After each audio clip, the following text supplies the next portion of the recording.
Labas, tai nuo Arendalio numiniau jau 34 km, dabar 2 valanda ir atvažiavau prie Kalvoisund forto.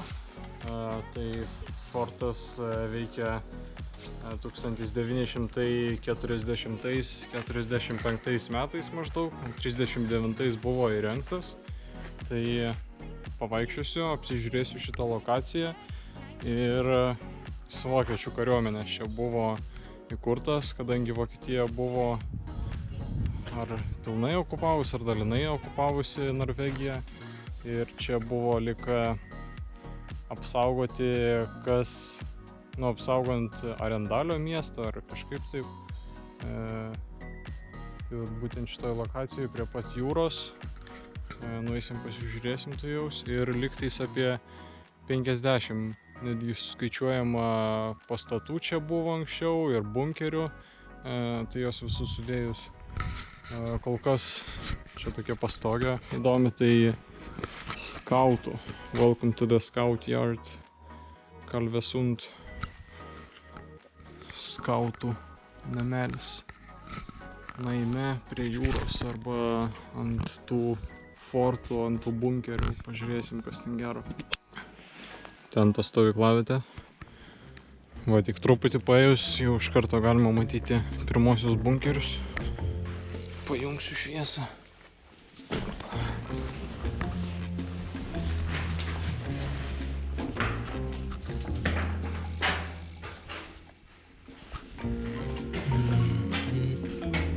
Ai. Bet nieko nėra. Labai mažas kambariukas. Bet aidas koks geras, ne? Wow. Akmenyje tiesiog. Kas namelyje gyvena. Čia ir labirintai prasideda. Bet durys užbetonuotos, negalima atidaryti. Kai buvau prie lindesnės to švyturio, irgi tengi buvo tokių vat, ne labirintai čia tikriausiai. Tiesiog kaip slėptuvė, jeigu vyksta kokie apšaudymai, tai kaip informaciniam stende buvo, tai kad jis buvo naudojamas nuo 41 iki 43 lygtais taip intensyviai. Paskui karui artėjant į pabaigą kažkur 44-ais, tai pagrindinė vokiečių kariuomenė buvo sutelkta prie lygtais, ar ten daliniai turėjo būti siųsti į Suomiją. Tai iš čia tipo pasitraukė, bet paskui 45-ais jau visiškai pasibaigiant karui dar buvo sugrąžinta kariuomenė čia. O paskui jau nuo 60-ų atidaryta jau žmonėms lankyti maždaug šitą vietą galima. Va ir turim Šiaurės jūrą. Tum, tum, tum, tum, tum, tum.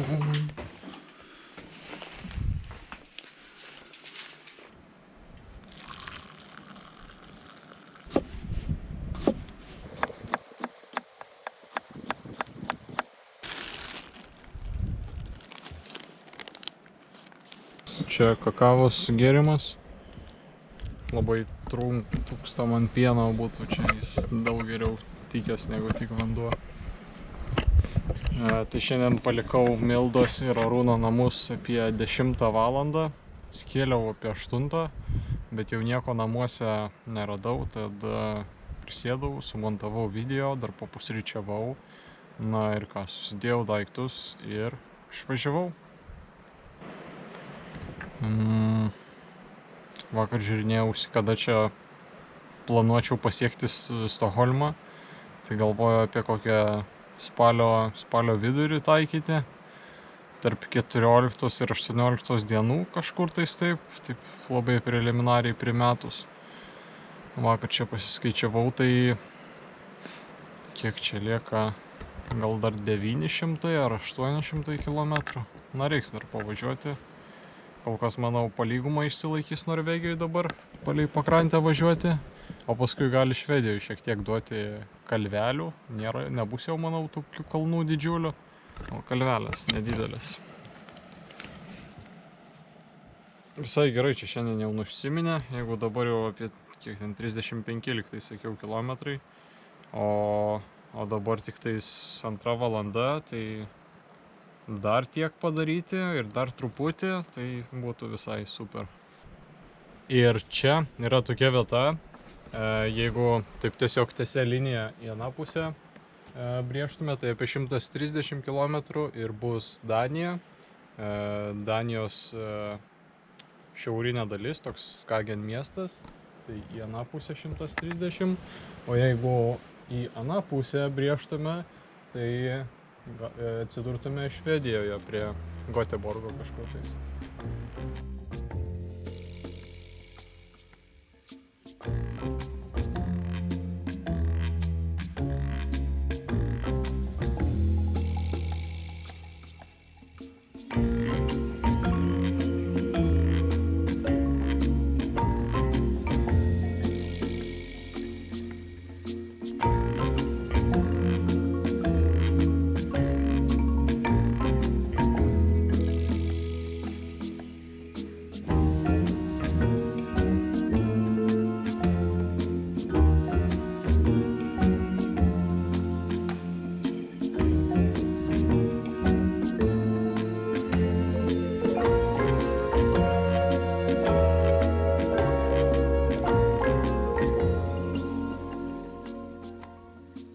Visai gera vieta ir nakvyniai būtų. Va, čia galim apsižiūrėti, galim jūrą matyti tolumoje. O čia va ir pastovi ir viskas. Super, super. Dar daugiau apkasų, tvirtinimų.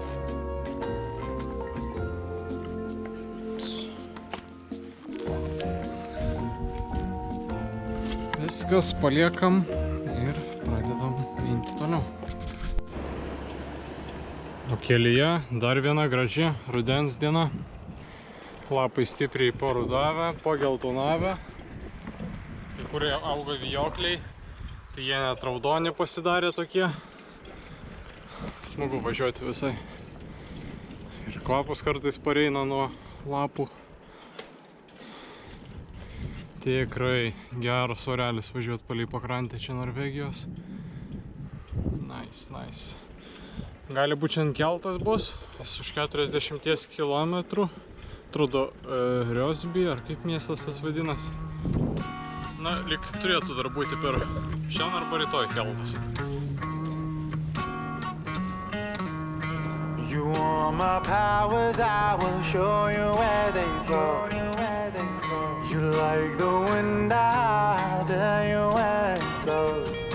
Clean as you go, clean as you go, clean as you go, yeah. You need my energy. Lietuvaitį sutikau, fainai peršnekėjom. Kai oras geras, tai iš viso taip atsipalaidavusi, kavutės atsigėrė. Smagiai. Damn, koks motociklas, kaip visa mašina. Nice.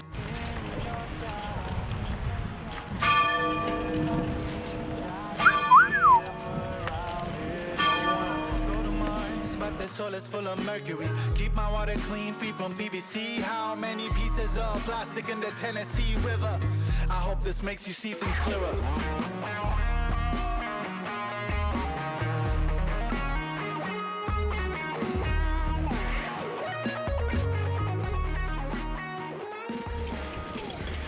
Ne per daugiausiai iki Oslo lieka, čia 2:20 tik tais. Vakarinis atnaujinimas, tai turėjau pirmą pagal idėją užsukti į tokį Risør miestą ir tada persikelti, ten toks kaip, nežinau, mažas fjordas, nu, vandens telkinys kažkoks įsiterpęs į žemyninę dalį. Bet keltai yra tik tais darbo dienomis, ir paskutinis keltas apie 3 valandą. Tad laiku ten susižiūrėjau, buvau ant kryžkelės arba sukti į Rysiorį ir važiuoti 8 km iki jo, arba kitur važiuoti. Tai gerai, kad pažiūrėjau, ar yra keltas, tai pasirodo nebuvo, tai važiavau kitą pusę. Jau vakarėja, kilometrų tai nežinau, per 80, visai gerai šiandien minasi. Ir jau ieškausi nakvynės, bet dabar tik tais dar gal be 10-7, dar nėra labai vėlu, bet kilometrų yra visai nemažai, tai stosiu anksčiau. Tikiuosi rasti nakvynę greitų metų, čia nežinau kaip anksčiau stosiu, priklausys kada rasiu, nes dabar jau tiesiog intensyviai ieškau, kur čia apsistoti. Nakvynė prie kelio bus, čia kelias eina, čia toks kaip aplinkelis šiek tiek, bet nėra ten tunelio, tiesiog toks kažkoks senas kelias. O čia kaip parkingas, automobilio aikštelė ir nebloga vieta, manau, užmačiau čia. Tik tais, kad mašinos važinėja, bet nieko tokio, jau vakaras. Gal ir ežeriuką pavyks įlysti, bet čia tai staty, nuokalnė iki ežero, gal kažkur kitur esu, šiek tiek suprakaitavęs.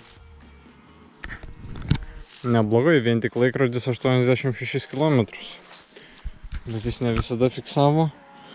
Žiūrim, ką turim. Nu va, 86,7 km per beveik 6 valandas. Neblogai, čia vos ne rekordinė diena. Aš atrodo 87 pas mane rekordinė diena ar kažkiek. Paskui gal pažiūrėsiu dar knygutėje. You want my powers, I will show you where they go. You like the wind, I'll tell you where it blows. Clean as you go, clean as you go, clean as you go, yeah. You need my energy, I'll show you where. Na, pasistatėm,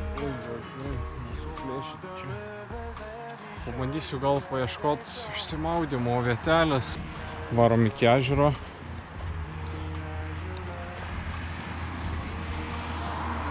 Ką žinau, gal ir įmanoma čia įlysti. Reikia bandyti. Tikriausiai. Bent truputį apsiprauksti.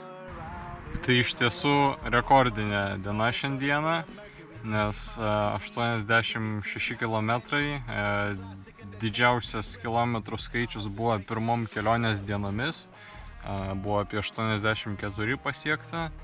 Tai neblogai čia pavaryta šiandieną, rekordas 86.